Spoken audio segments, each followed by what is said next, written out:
Urip iki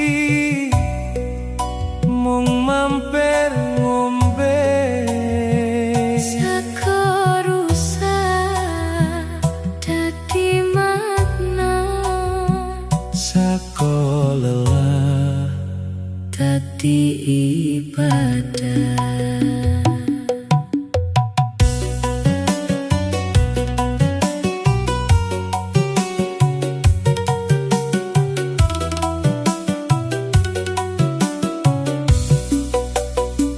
saka kabel sing kusut uripku mlaku nyambung-nyambung kaya dalan tak tempuh.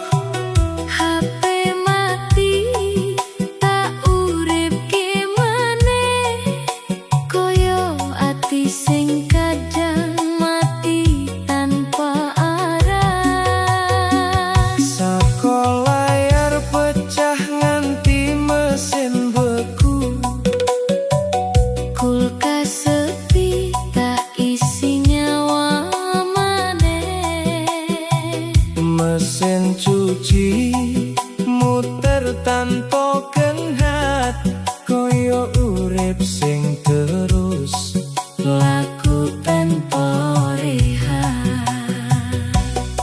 Laptop mati dadi saksi wengi, ngoprek nganti lali wektu turu. sakono nganti iso ngadeg nglakoni takdir tanpa sambat keluh. Tangan reget kena oli lan debu, nanging ati tansah ngelmu sabar. Amarga saben usaha iki ana Gusti sing nyawang lan nyimpen pahala. Ngoprek mesin nanging uga ngoprek rasa, Dandani rusak nanging uga ati manungsa. rejeki dudu mung angka lan panda, Nanging berkah sing mlebu ning jiwa, manfaati dadi dalan paseduluran, saka beda tapi siji tujuan. ngoprek urip kanthi kesabaran, Ngoyak rito ing saben tarikan nafas.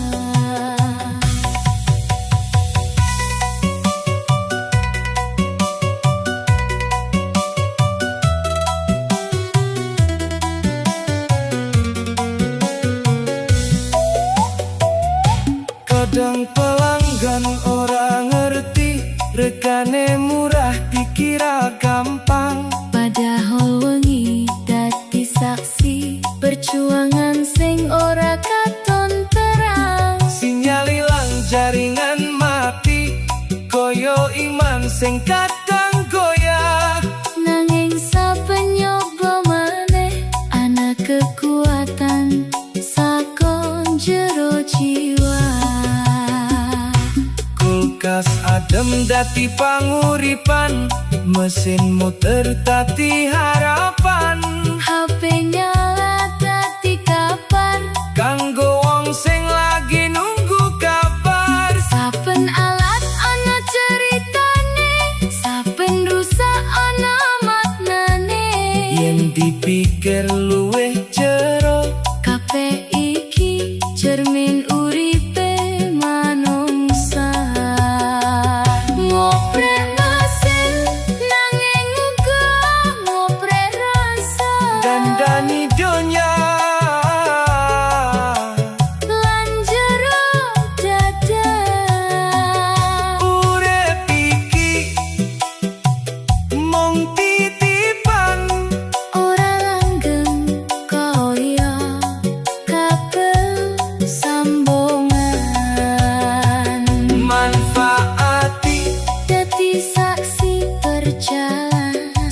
sedulur sak frekuensi ing kehidupan saka rusak dadi pepadan saka lela dadi ketenangan.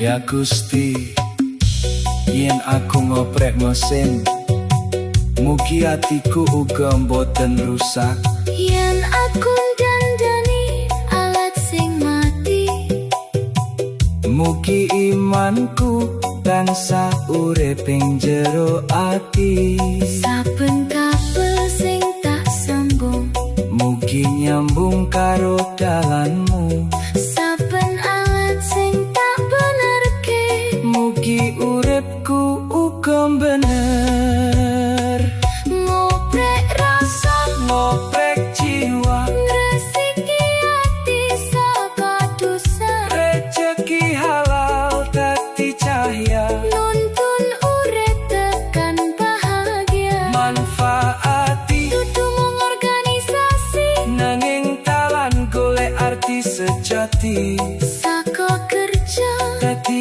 ibadah saka lelah dadi berkah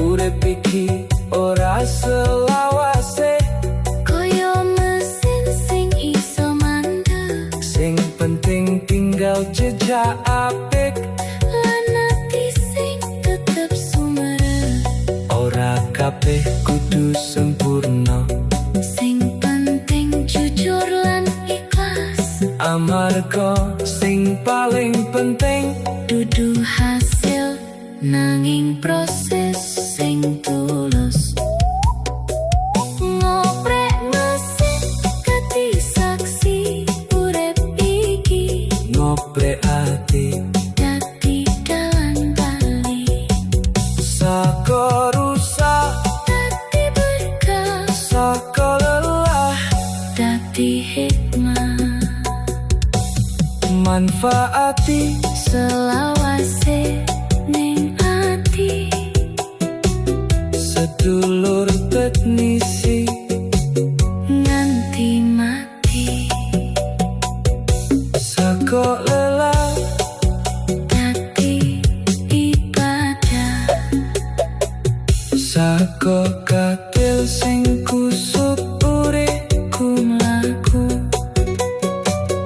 nyambung-nyambung koyo dalan ketempuh happy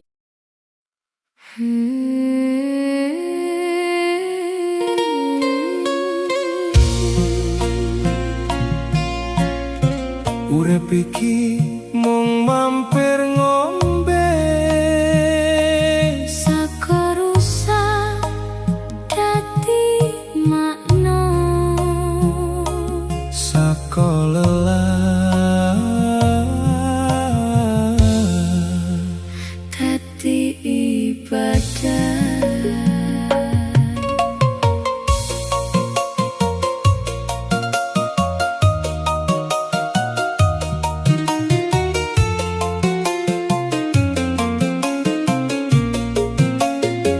saka kabel sing kusut uripku mlaku nyambung-nyambung koyo dalan tak tempuh HP mati tak uripke maneh koyo ati sing kadang mati tanpa arah saka layar pecah nganti mesin beku kulkas sepi tak isi nyawa maneh mesin cuci muter tanpa kendhat koyo urip sing terus mlaku tanpa rehat laptop mati dadi saksi wengi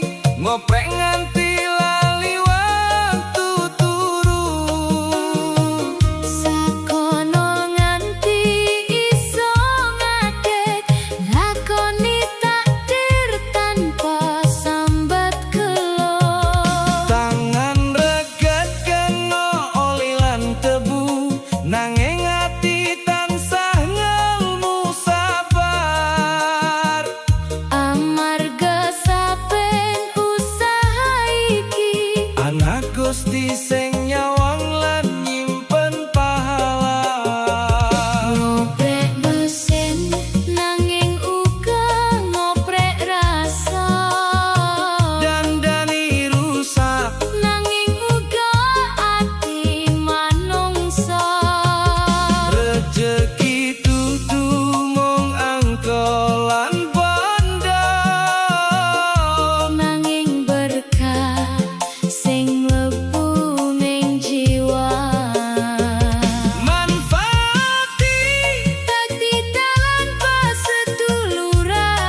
dadi cermin uripe manungsa. Ngoprek mesin nangin uga ngoprek rasa, Dandani donya lan jero dada. urip iki mung titipan, Ora langgeng kaya kabel sambungan. manfaati Dadi saksi perjalanan sedulur safrekuensi ing kehidupan. saka rusak dadi pepadang, Saka lelah dadi ketenangan. ya Gusti, yen aku ngoprek mesin, mugi atiku uga boten rusak. Yen aku dandani alat sing mati, Mugi imanku tansah urip ing jero ati.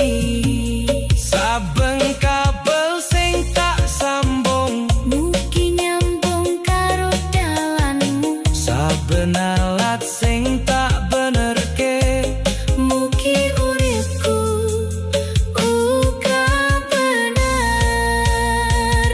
Ngoprek rasa ngoprek jiwa, gresiki ati saka dosa, rejeki halal, dadi cahya nuntung urip tekan bahagia. manfaati dudu mung organisasi. Nanging dalan golek ati sejati, Saka kerja dadi ibadah, saka lelah dadi berkah.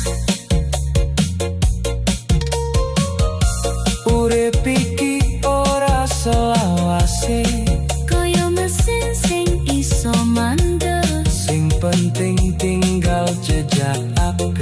lan ati sing tetep sumerep. Ora kabeh kudu sempurna, Sing penting jujur lan ikhlas, amarga sing paling penting dudu hasil nanging proses sing tulus.